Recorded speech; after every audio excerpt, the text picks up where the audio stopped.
mente de quién, de Cristo, que Cristo no debe estar dividido. Y que cuando de pronto hay pecado dentro de la iglesia o hay pleitos dentro de la iglesia, siempre nuestra mirada tiene que estar puesta en Cristo.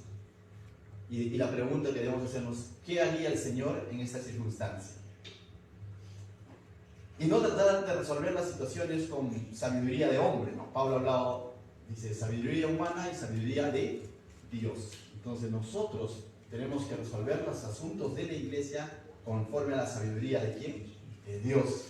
Pero a partir del capítulo 7 en adelante, Pablo ha comenzado a dar respuesta a preguntas que le habían hecho los corintios.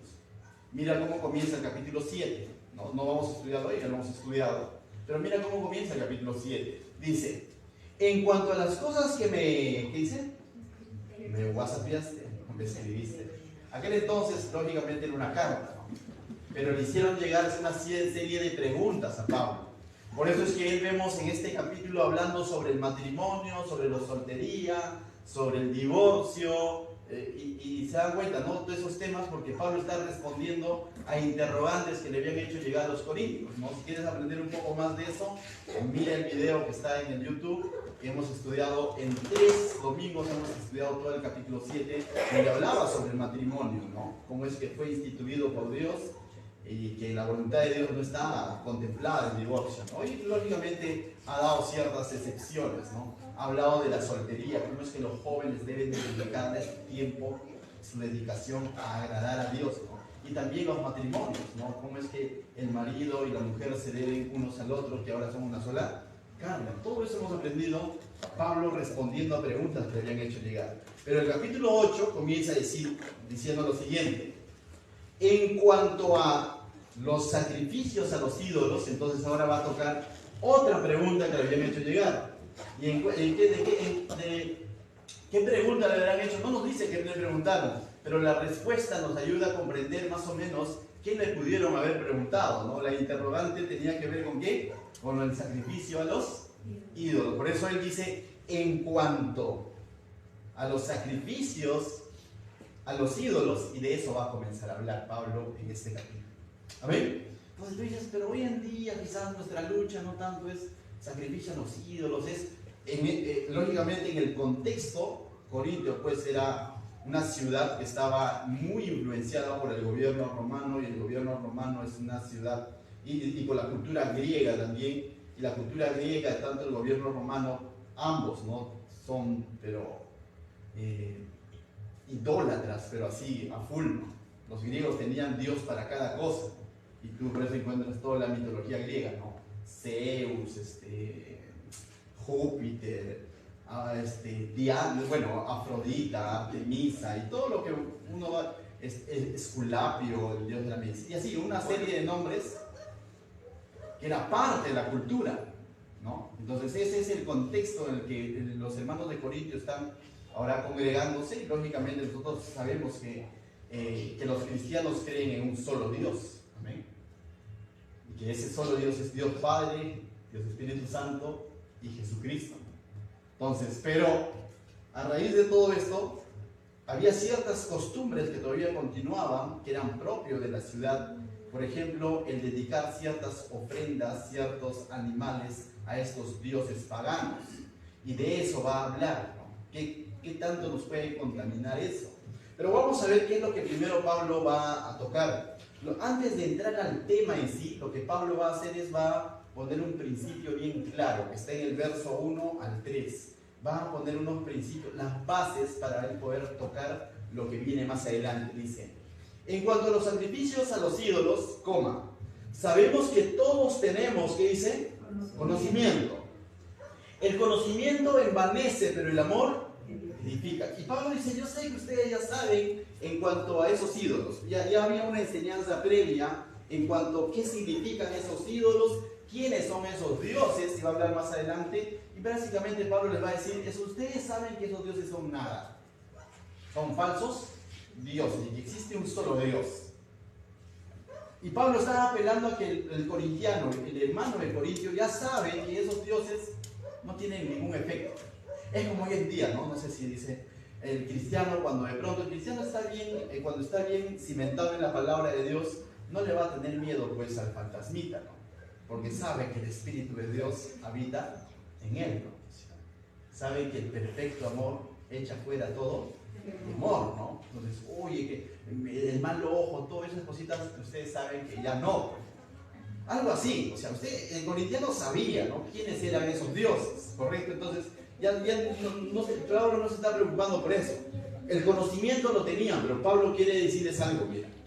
El conocimiento envanece, pero el amor edifica.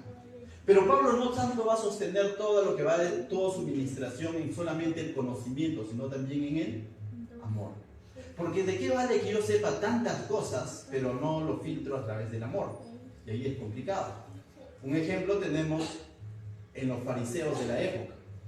Hombres muy conocedores de la Escritura, hombres muy sabios de la Escritura, se sabían los textos de memoria, recitaban prácticamente o cantaban las leyes prácticamente, pero ¿qué les dijo Jesús? De labios me honran, pero su corazón está lejos de mí. ¿De qué valía tanto conocimiento del Dios de Israel? ¿De qué valía tanto conocimiento de la ley? Si cuando tenían ellos frente a ellos, valga la redundancia, al paralítico, al pecador, no le mostraban ese Dios de misericordia ni ese Dios sanador, sino lo que hacían era acusarlo. Y en ese contexto Jesús le dice, su corazón está lejos de mí. Y en ese contexto es que Jesús entra a la casa de un pecador, Zaqueo, ¿no es cierto? Mientras que los fariseos decían, si nos metemos a la casa de ese cobrador de impuestos, nos vamos a contaminar, porque es pecador, ¿no es cierto? Viene Jesús y se mete a esa casa, se autoinvita a comer pollo a la brasa. Dice, Zaqueo, esta noche es necesario que yo cene contigo. Y se mete. Zaqueo sale transformado. Y en ese contexto es que Jesús dice en Lucas 11, verso 19, si no me equivoco, cuando ve que todos murmuraban y decían, ¿cómo se ha metido a la casa de un pecador? Y todo eso, Jesús sale y le dice, porque el Hijo del Hombre, refiriéndose a él, ha venido a salvar lo que se había perdido. ¿Qué se había perdido? No solo Zaqueo, se había perdido el amor por el pecador. No estoy diciendo el amor por el pecado, sino por el ser humano. Tanto conocimiento infla los pechos, pero el amor, dice, edifica. La pregunta esta noche es, ¿estamos inflados de conocimiento? ¿Estamos edificados por el amor de Cristo? De nada vale que yo me conozca, gane la espada bíblica, ¿no? Los concursos, sepa más libros de la Biblia, de memoria, desde el Génesis, desde el Apocalipsis, te lo recito. O me sepa el Salmos 23, ¿no? Por completo. Pero si no lo vivo y no lo filtro a través del amor, eso solamente, dice, envanece. Y Pablo está poniendo primero esas bases para luego comenzar a ministrar a estos hermanos de Corinto. Dice, y si alguno se imagina que sabe algo, verso 2, aún no sabe nada como debe saber por eso. Y Pablo le dice, si tú crees que sabes algo, en realidad no sabes para qué sirve ese algo. No se trata entonces de cuánto contenido tengo, sino cómo estoy usando ese contenido. No se trata entonces qué tantos textos de la Biblia sé, sino cómo, aunque es importante saber textos de la Biblia. No estoy en contra de ello. Si tenga que estudiar realmente en el instituto bíblico, estudia la Biblia, o sea, eso es fenomenal.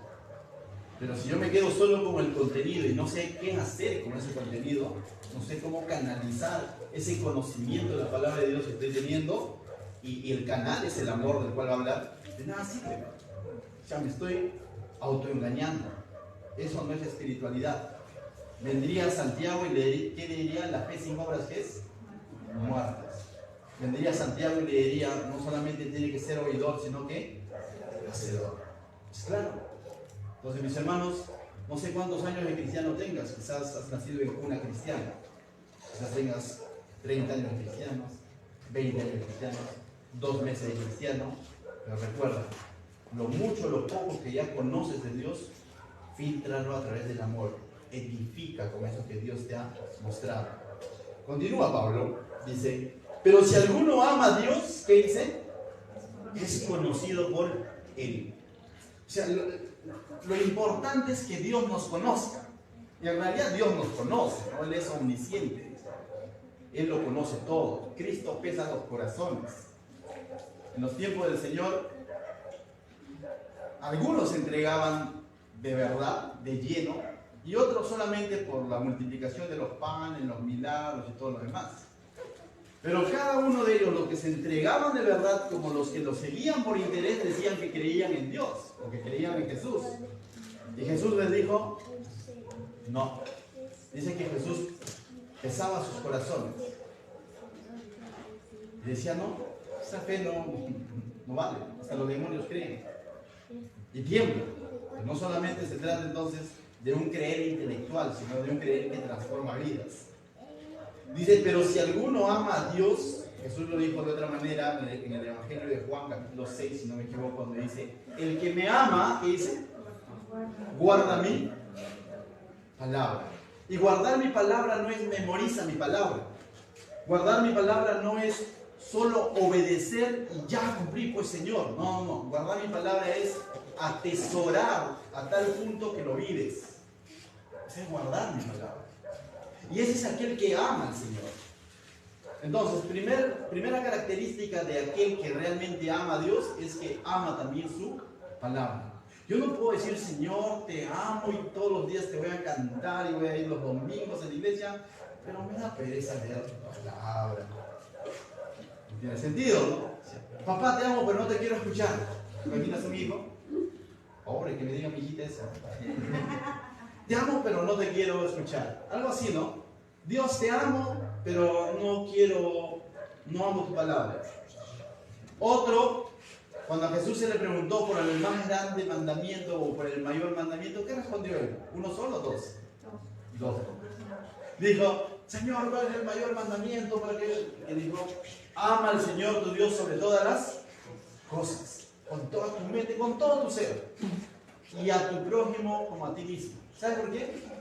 Ciertamente, nuestro amor a Dios va a ser evidenciado en cómo estoy amando a mi prójimo. Porque cualquiera puede decir yo amo a Dios, pero ¿cómo se evidencia? ¿Cómo se hace? ¿Cómo lo podemos palpar cuando vemos que está amando a quién? Al prójimo. Y de eso va a hablar Pablo justamente, de que el conocimiento envanece, pero si no hay amor, no estoy identificando nada. De eso va a hablar Pablo. Entonces, dice el verso 3, pero si alguno ama a Dios, recuerda,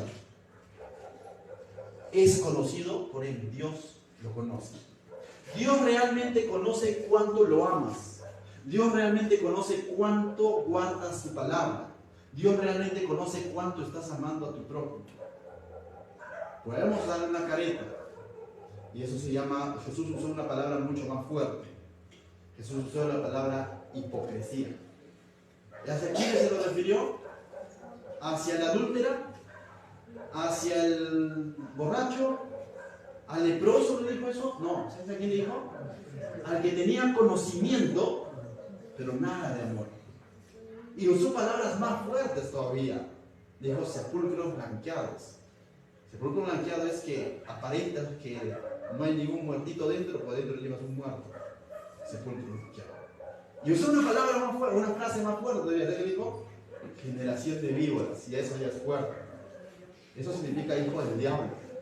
¿Quién lo dijo? Jesús. Entonces, ¿cuánta responsabilidad hay cuando cada vez aprendo más de parte del Señor? No es solo el hecho de decir, ya aprendí la Biblia, conozco mucho, sino es el hecho de decir cuánto estoy viviendo de lo que digo que conozco a Dios. Recuerda, Dios te conoce, si tú lo amas realmente. ¿Y cómo nos podemos dar cuenta nosotros de eso? Cuando vemos que la persona guarda la palabra y ama a quién? Al prójimo. Amén. Entonces, después de que Pablo ha puesto estas bases en cuanto al conocimiento y la verdad, ahora recién va a tocar el tema de los ídolos. Y vamos a poder entenderlo mejor, quizás a Pablo. Porque si no tuviéramos claro el tema de la preeminencia del amor sobre el conocimiento o el de conocimiento sin amor nada más, no podríamos comprender lo que Pablo va a decir más adelante. Diríamos, Pablo no, para mí que está exagerando, diríamos. Recuerdo, no estoy diciendo que el conocimiento no sea importante. El conocimiento es importante, pero también el amor. Pero si eres puro amor sin conocimiento, también es un amor engañoso, puro emoción nada más. Ambos son importantes. Dice el verso 4, entonces, mis hermanos, ahora sí Pablo va a tocar el tema. Dice, entendiendo la realidad de los ídolos, lo he denominado esta porción. Mira, dice, acerca pues de las viandas que se sacrifican a los ídolos, sabemos que un ídolo nada es en este mundo. ¿Qué es el ídolo en este mundo? Desde la perspectiva de Dios, nada. Es nada.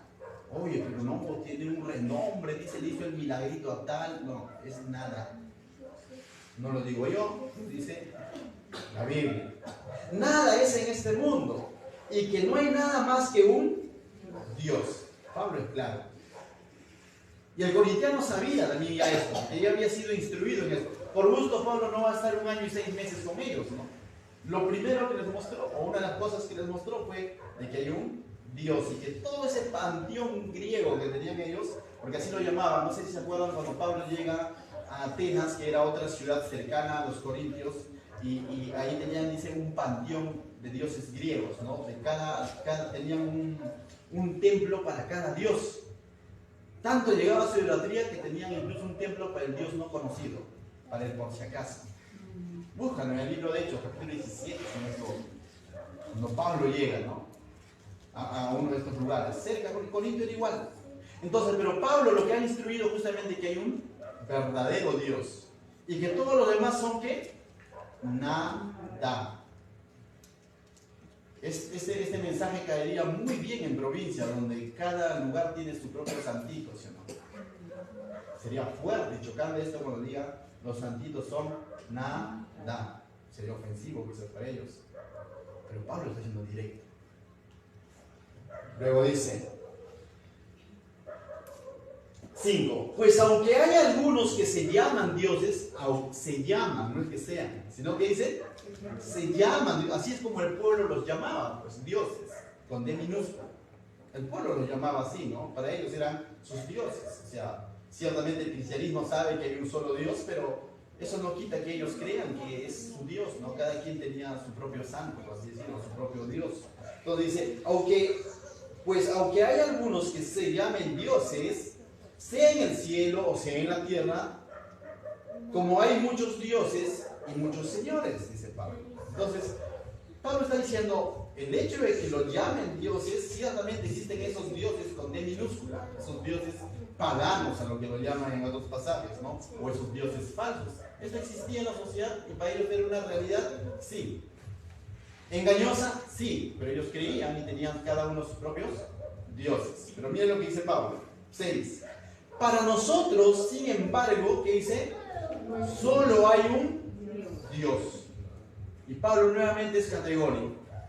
Pero para nosotros, ahí ya viene la pregunta, pero pastor, ¿quién es lo correcto, ellos o nosotros? Ya, pues, tú sabes, ¿qué es lo que dicta tus convicciones? ¿La mayoría o lo que dice la palabra? Porque la mayoría puede decir que cada quien tiene su propio Dios, pero la mayoría no necesariamente tiene razón. La verdad es absoluta, en cambio la mayoría es relativa. ¿Qué pasa si esa mayoría en cuestión de años se vuelve minoría? ¿Cambió la verdad? La verdad absoluta jamás cambia. ¿Ven? Entonces Pablo les dice, ¿no? Para nosotros, sin embargo, solo hay un Dios, el Padre, del cual proceden todas las cosas, dice Pablo. Es interesante. Pablo dice, ¿no? Del cual proceden todas. ¿Por qué está diciendo Pablo con esto? Que este Dios en quien cree el creyente, en quien cree la iglesia, en quien creían los cristianos, y seguimos creyendo los cristianos, es el creador. Dice, del cual proceden todas las cosas. Y nos está mostrando como el Dios creador. Dice, y nosotros para Él, somos para Él. E incluso nos está mostrando que hemos sido creados ¿para quién? Para Él. Colosenses 1, 15 y 16 dice, porque todo ha sido creado por Él, por medio de Él, ¿y para quién? Para Él. Y desde el Génesis podemos ver, y su consumación en el Apocalipsis podemos ver, en el Génesis podemos ver que hemos sido creados por Él, y en el Apocalipsis podemos ver que hemos sido creados para Él, que Él vendrá por su iglesia, que Él será el que va a ser adorado Él es el que va a estar sentado en su trono, a quien todos vamos a doblar rodillas. Para Él vivimos aquí en la tierra. Ahora buscamos glorificar su nombre. Es claro, ese es nuestro Dios. Continúa, dice, y un Señor, Jesucristo. Y dicen acá, pero acá usa la palabra Señor. En el griego es kurios, dueño, amo. Ese es Jesucristo. Esta palabra solo se le atribuía a Dios. Y por ende, creemos que Jesucristo es el Hijo de Dios. Y dice, y mira lo que va a decir Pablo de Jesucristo. Por medio del cual todas las cosas, por medio del cual son todas las cosas. O sea, Él está al control. Similar al Padre, ¿no? Y luego dice, y nosotros por medio por Él vivimos. Es la razón. Como cristianos decimos, de modo que si alguno está en Cristo, es decir, la Biblia dice que en Cristo somos hechura suya, creados en Cristo, Señor nuestro. Entonces, mis hermanos, Pablo está mostrando a los corintios, dice, ciertamente el pueblo, la gente dice que hay muchos dioses con D minúscula, pero ustedes saben que esos dioses son nada. O sea, no tienen ningún efecto sobre el cristiano. Al mundo lo tienen engañado, por el cristiano que ha venido y ha sido abierto sus ojos a través de la verdad, ya entendemos que hay un solo Dios a quien le debemos reverencia, honra. Y Pablo ahora va a hablar, entonces, ¿qué es lo que sucedía? Verso 7. Pero no en todos hay este conocimiento. O sea, no todos están... no todos han comprendido esto. Hay ciertos creyentes que todavía de pronto no lo tienen claro esto. Pero había un cierto grupo de creyentes en Corinto que ya esto lo tenían claro. Hay un solo Dios y todos los demás no tienen ningún efecto sobre nuestra vida.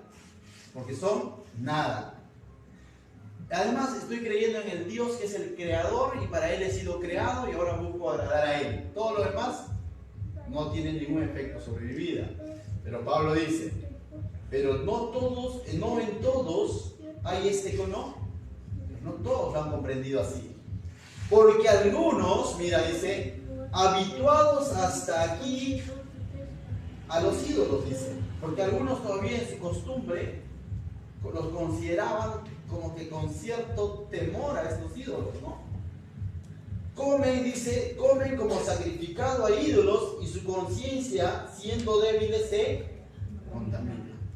Pero algunos que todavía venían de ese trasfondo, de pronto, de idolatría, donde probablemente durante muchos años le han rendido reverencia, le han tenido temor, miedo, amor, qué sé yo, respeto a estos ídolos, a estos dioses, todavía estaban de alguna manera con ciertos hábitos de decir, oye, me puede hacer algo, o lo que proviene de él me puede afectar. Entonces, ¿qué hacían esas personas? Evitaban todo contacto, y sobre todo va a hablar de la comida, de la comida que había sido sacrificado para estos ídolos. Es decir, aquel entonces la norma era que cuando se sacrificaban ciertos animales para cualquiera de estos dioses, esta carne se dividía básicamente en tres partes. Una parte era quemado para ese dios, ¿no? Otra parte se daba a la persona que estaba llevando su sacrificio, se llevaba una porción para que coma en casa.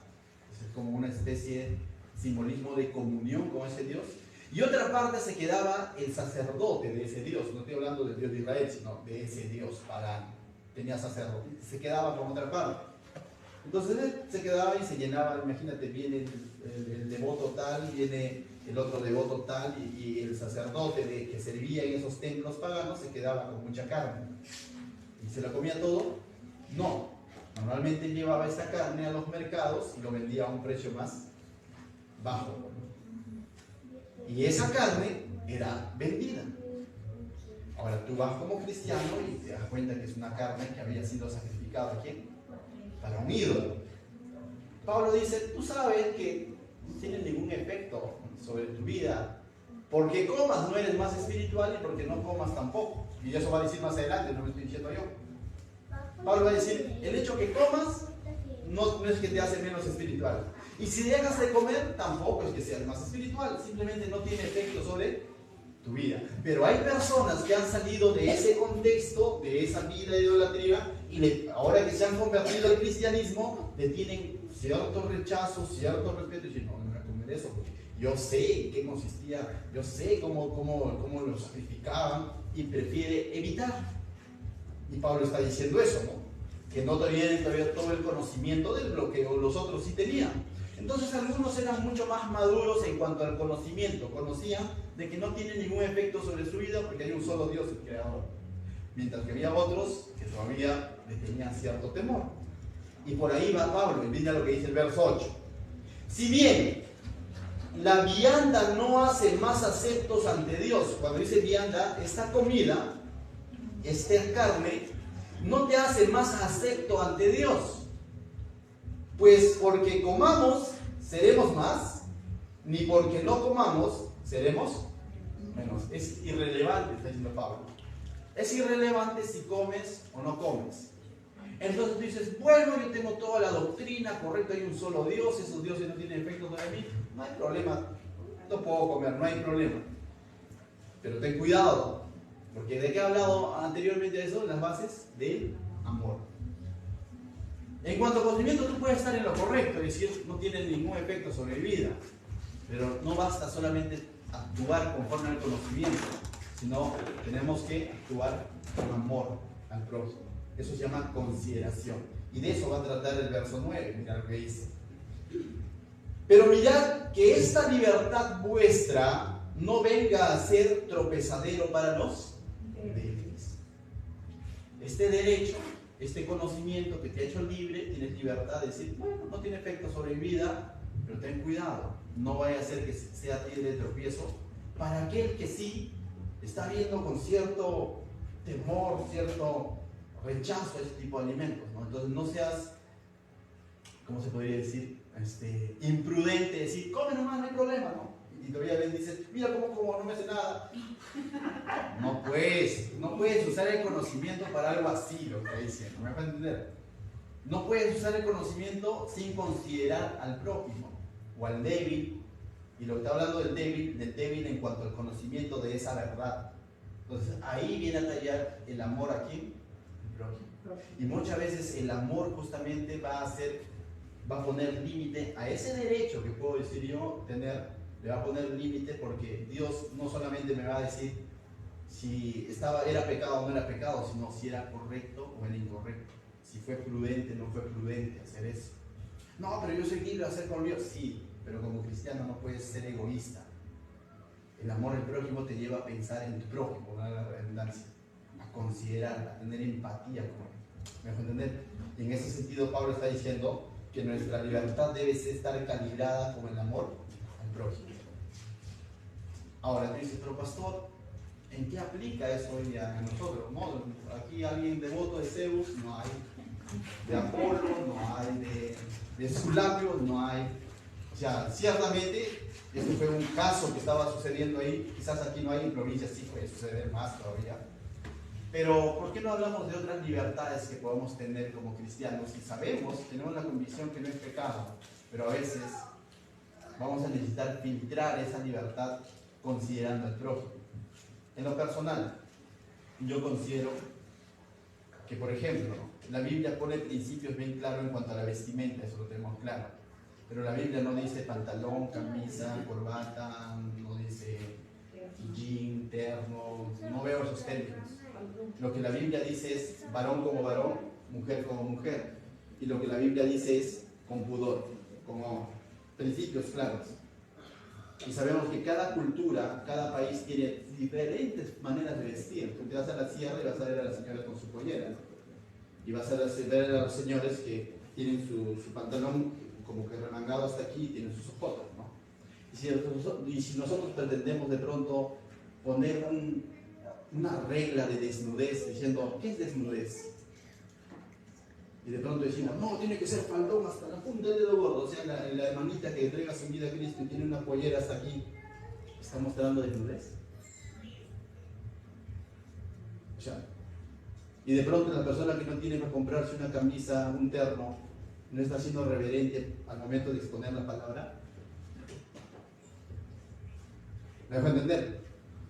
Entonces, la Biblia es clara con los principios, pero las formas, muchas veces la aplicación puede cambiar. En algún momento, créanme, los que me conocen, yo me siento mucho más cómodo en polo, en polito, y en bermuda, todavía en verano, con chorcito. Y cuando era más chibolo, en sandalias. Y sé que no es pecado, no estoy pecando.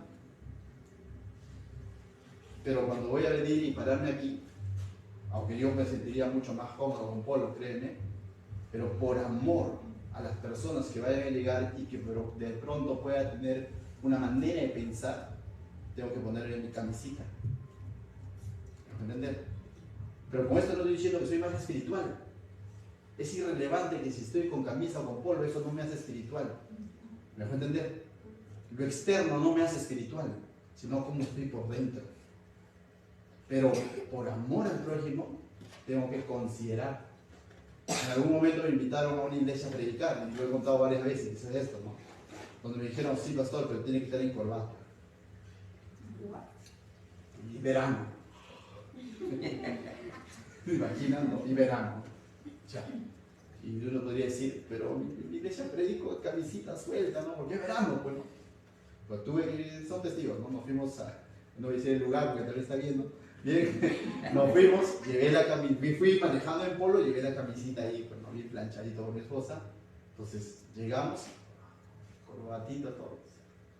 Eso no quiere decir que de pronto tú vas a estar cumpliendo caprichos, por ese amor a las personas que tienen una manera de pensar en cuanto a eso, amor a ellos, consideración a ellos, porque de alguna manera estás aperturando su corazón para que ellos puedan abrir su corazón a la palabra de Dios. Porque si tú dices, no, yo voy predico como quiero, ya de por sí no estás pensando en el prójimo, estás pensando en ti. Y la persona ya va a tener cierto cuestionamiento, ni te va a escuchar por más bíblico que seas, porque estás retando. Entonces, y así, hay diversas cosas en las que tenemos que ceder. Imaginemos, ¿no? Si tendríamos que sentarnos aquí porque llegamos primero y dejaste tu cartera aquí, ya te lo ganaste, pues. Viene alguien y no tiene dónde sentarse, como cristiano maduro, ¿qué tendrías que hacer? No, pero es mi derecho, pastor, llegué primero. No estás pensando en el prójimo. Pensemos en el prójimo. Eso es lo que Pablo está enseñando prácticamente, es decir, pensar en el prójimo. Y así podemos dar muchos ejemplos en cuanto a eso. Nosotros podemos tener la convicción de que no es pecado, pero piensa en el prójimo. Con esto no te estoy diciendo cumple caprichos de medio mundo, ¿no? Porque también la iglesia no se mueve por caprichos. Pero, ¿cuándo se aplica esto? Cuando consideramos que podría ser piedra de tropiezo para el débil, que eso podría afectar de alguna manera su comunión, su congregar. ¿Siempre va a ser así? No, va a haber un momento en el que Dios te va a dar la oportunidad de poder ministrar su corazón con la palabra de Dios. Pide sabiduría, dice el Señor, Él te la va a dar, ministra su corazón, y quizás de acá a un tiempo ya, como al principio, ¿no? Veía personas nuevas, todo en camisita. Después ya de alguna manera me veían el polito, ya no me veían como pecador, no digo ya comprendiendo. Mientras tanto sí me estrangulaba con la corbata. Ya entonces, entendamos, ¿no? O sea, es una temporada. Ahora, si viene, también como ha ocurrido en algún momento, si viene alguien y te dice, no, ¿sabes qué? Para mí que deberías de usar corbata, porque yo es una persona que tiene años en las cosas del Señor y simplemente te está queriendo imponer algo, tampoco la iglesia se va a volver por caprichos de otros, o sea, es distinto. Estamos hablando del débil en cuanto al conocimiento, no de aquella persona que ya tiene algo bien marcado en su mente y de pronto quiere imponer como una regla. Tampoco vamos a llegar a ese extremo. Tampoco con esto quiere decir que, por amor al débil voy a pecar. No estamos hablando de pecado, sino estamos hablando como estas cosas, ¿no? Que no son pecado, pero por amor al débil, muchas veces ese derecho lo tengo que reservar. No estamos hablando de pecado, ¿no? Como mi familia me ha dicho, miente nada más, no tiene problema, y por amor a él voy a mentir. No aplica, o sea, no, ahí no aplica, definitivamente no va. O sea, estamos hablando de casos puntuales donde básicamente podría ser piedra de tropiezo para el prójimo. ¿Amén? ¿Te das cuenta qué importante es entonces haber entendido el principio, los dos primeros versículos, entre el conocimiento y la verdad? No todo es conocimiento. Yo me puedo parar firme y decir, no, el corintiano podría decir, existe un solo Dios y esa comida no me hace daño, mira cómo como. Y ya no me interesa si es otra persona. Imaginemos, recordemos un poco de Corinto, imaginemos, ¿no? De pronto habían hermanos que venían y de pronto veían al pastor comiendo esa comida sacrificada a los ídolos y dirían, ni más voy a esa iglesia. Piedra de tropiezo. O quizás decía, no tiene problema, entonces yo también como. Pero en su conciencia luego, conmigo, los sacrificios, los sacrificados, y por su conciencia está pecando, y de eso va a hablar más adelante. Veamos, verso 9 dice, pero mirad que la libertad vuestra no venga a ser, ¿qué dice? Tropezadero para los débiles. Porque si alguno te ve aquí, maduro, ¿no? o maduro en el conocimiento, te ve a ti que tienes conocimiento, sentado a la mesa en un lugar de ídolos, la conciencia de aquel que es débil, dice, no será estimulada a comer del sacrificado de los ídolos. Dice, al verte a ti, no lo vas a provocar a esa persona a también comer de ti. Tú dices, ¿pero qué de malo tiene? No le va a hacer daño. Sí, pero él tiene la idea de que eso es pecado. Y por su conciencia va a estar haciendo las cosas por imitarte, pero al mismo tiempo va a estar en esa lucha. Decir, oye, pero le he fallado, y será, no será. Entonces ya nos está haciendo tropezar en su comunión con Dios. Entonces es preferible evitar eso. ¿Correcto? Luego dice, verso 11. Y por el conocimiento tuyo, ¿qué dice? Se perderá, está hablando de cristianos, se perderá el hermano débil por quien Cristo murió. Y esta palabra, esta última frase es clave. Tú puedes decir, pero pastor, ¿por qué me tienen que recortar mis derechos? O sea, ¿yo qué problema tengo con que el hermano sea débil? Y Pablo te dice, Cristo murió por él. Y eso te recuerda que también murió por ti. Eso te recuerda que tal así como Cristo te ama, también lo ama Él. Tan conocedor te crees, pero Cristo te conoce y te ama a pesar de tus errores, que quizás el resto no lo ha notado. Pero tú no quieres amar a quien Cristo sí amó.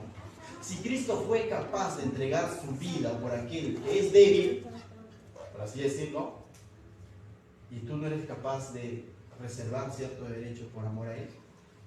En otras palabras está diciendo por el Cristo que murió, por tu hermano. Al final es tu hermano, que dice ahí, se perderá el hermano débil por quien Cristo murió. O sea, Cristo estuvo dispuesto a dar su vida por ese hermano que consideras débil. Y tú no estás dispuesto a ceder tu derecho. Ya veo.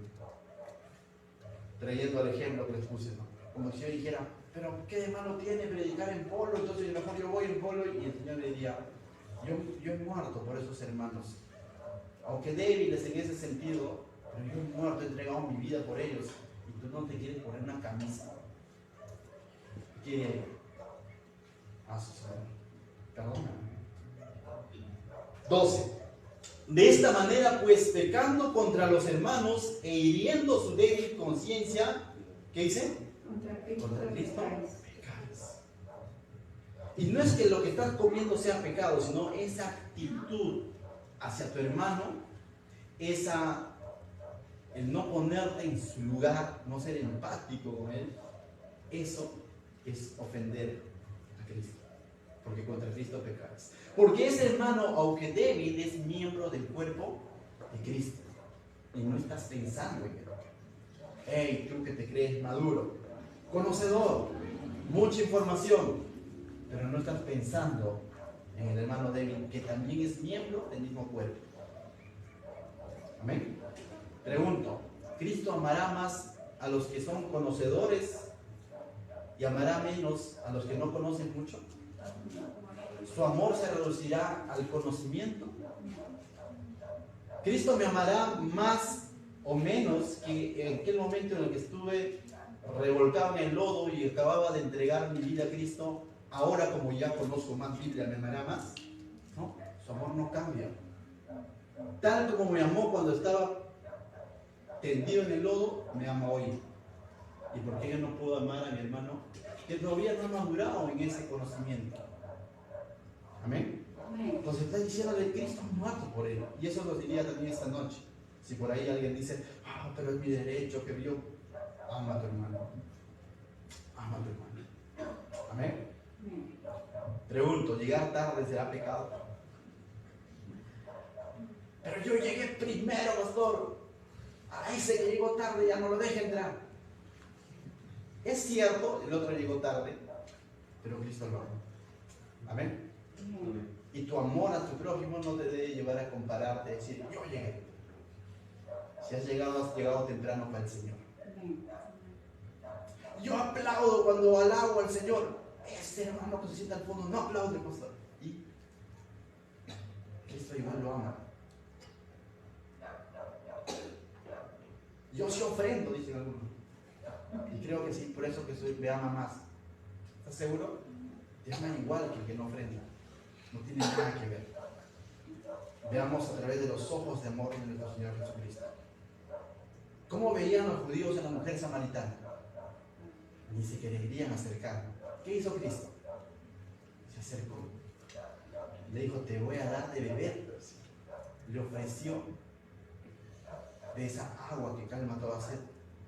Y a veces nosotros limitamos esa agua del Señor porque simplemente veremos con cierto egoísmo. No debe ser propio de un hijo de Dios, mis hermanos. El hijo de Dios tiene que ponerse siempre, pensar no solamente en él, sino también en el prójimo. Recuerda, de qué manera las personas van a, de alguna manera, visibilizar que amas a Dios cuando perciban tu amor por ellos. Cuando vean, digan, ¿quién le ha picado la hermana Sofía? Que amorosa, que siempre está ahí, atenta. Entonces van a visibilizar su amor por Dios. Amén. Termina diciendo Pablo, verso 13. Por lo cual, si la comida le es a mi hermano ocasión de caer, no comeré carne jamás para no poner tropiezo a mí. Me va a privar del chuletón. Pero voy a amar más a mi hermano que mi estómago. Y si vas a comer, come escondida. Si vas a comer por último, no come escondida. O sea, no te haga problema. Pero ama a tu hermano. Amén. Para no poner tropiezo, dice, a mi hermano. No es que va a tropezar y de pronto va a perder su salvación, nada de eso. Pero va a tropezar en su comunión con el Señor. Va a tropezar en su congregar. Va a tropezar en su comunión contigo mismo. Y eso lo va a ir alejando, lo va a ir apartando. ¿Correcto? Entonces, aquí vemos nuevamente la preeminencia del amor sobre el conocimiento. El conocimiento solo envanece. ¿Qué dice? Infla. ¿No es cierto? Mientras que el amor edifica. Y busca edificar. Pero el que está inflado se infla y en algún momento va a reventar, ¿no? Y grande va a ser su tragedia. Cuando dice infla es de que se vuelve soberbio. De eso tenemos mucho. ¿Qué es lo que hago cuando comparto la palabra de Dios? ¿Comparto con amor o ando tildando a medio mundo de hijo del diablo? Tengamos cuidado. Aunque es cierto, ¿no? Si no es creyente, ¿es hijo de quién? El diablo, ¿no? Eso es claro, es bíblico, pastor. Le estoy diciendo su verdad, pues. No. Pero dilo con amor, pues. O sea, no lo digas para condenarlo o para etiquetarlo. ¿Amén? Pero Jesús también les dijo a los fariseos, ya le hemos dicho, a los fariseos, porque a los que estaban inflados, Jesús los desinfló, pues. Es distinto, ¿no? Entonces, mis hermanos, por último, cuando nos vemos en este tipo de circunstancias, ¿sabes qué? Cuando tú no sabes qué hacer, si amar tu estómago o el prójimo, ora, pide sabiduría a Dios. El Señor te va a dar sabiduría. Hay ocasiones en el libro de Hechos, sobre todo vemos, cuando Pablo de pronto va a llevar a Timoteo, eso está en Hechos capítulo 16, Pablo regresa a Listra y ve que Timoteo ya estaba jovencito, tenía buena fama en el sentido como siervo. Dice, me lo llevo a mis viajes. Pero ¿sabes qué hace Pablo? Por amor a los judíos, a quienes él pretende ganar para Cristo, dice Timoteo que tienes que circuncidar aunque tengas padre griego. Y lo circuncida a Timoteo. No porque de que si no se circuncidaba estaba en pecado, no. Porque así va a ser salvo, no. Sino para poder tener esa puerta abierta con los judíos. Pero hay otro momento en el que Pablo no atraca circuncisión para Tito, que también tenía padre griego. Y eso lo manifiesta Pablo en su libro, a la carta a los de Galacia, a los Gálatas, capítulo 2, busca. Y vamos a ver que ahí Pablo no acepta circuncisión para Tito, porque el contexto era distinto. No era que de pronto, por amor a los débiles y para ganar a los judíos, sino que ahí los judíos querían imponer su circuncisión. Y Pablo dice, no se te circuncida a Tito. Gálatas, capítulo 2, verso 5. Gálatas 2:5 dice, lo tenemos aquí, a ver, desde el 4 quizás, dice 2, desde el 3 lo veo. Mas ni aun Tito, que estaba conmigo, 2 verso 3, mas ni aun Tito, que estaba conmigo, con todo y ser griego, fue obligado a, ¿qué dice? A circuncidarse. Y esto a pesar de que los que falsos hermanos introducidos a escondidas que entraban para espiar nuestra libertad que tenemos en Jesús, para reducirnos a esclavitud, o sea, querían devolvernos al judaísmo, a los cuales ni por un momento accedimos a someternos, para que la verdad del Evangelio permaneciese con vosotros. ¿Permitió que se circuncide Tito? No. El contexto era otro. Estos falsos hermanos querían introducir su capricho al evangelio que estaba llevando Pablo. Y Pablo dice, no, eso es capricho. Identifiquemos, por eso digo, ¿cuándo identificas que de pronto es un capricho o realmente esa persona es débil en la fe? Entonces pide sabiduría, porque por capricho te puede dar el centro y tú te vas a esclavizar a su capricho. No se trata tampoco de eso. Entonces pide sabiduría para poder actuar en amor, por consideración, porque no siempre va a estar actuando por consideración, porque por consideración no vayamos a la iglesia. Ay, por amor al prójimo, al débil, no voy a ir a la iglesia. ¿Te das cuenta, no? Entonces pide sabiduría al Señor, el Señor va a decir, no, hay momentos en que tenemos que ceder y hay momentos en que no, manan, dice ese techo. ¿Qué tal si oramos? Padre, te amo. Gracias, Señor, esta noche por tu palabra, Señor. Gracias porque a través de ella nos ministras, Señor, ministra en nuestros corazones. Hoy aprendemos, Señor, y recordamos que no todo es conocimiento, Señor. Que en todo momento tenemos que recordar, Señor, que somos llamados a mostrar tu verdad, ¿cierto, Señor? Tu verdad, la verdad de tu palabra, pero con amor, Señor. No por algo tu palabra dice que tú eres verdad, pero también tu palabra dice que tú eres amor. Tu palabra dice que tú viniste lleno de gracia y verdad, Señor. Y de esa misma manera, Señor, nosotros queremos mostrar tu evangelio, Señor. Firmes con la verdad, pero al mismo tiempo con gracia, Señor. Con amor al prójimo, Señor. Ayúdanos, Señor, a tomar decisiones sabias cuando se dé la oportunidad, Señor.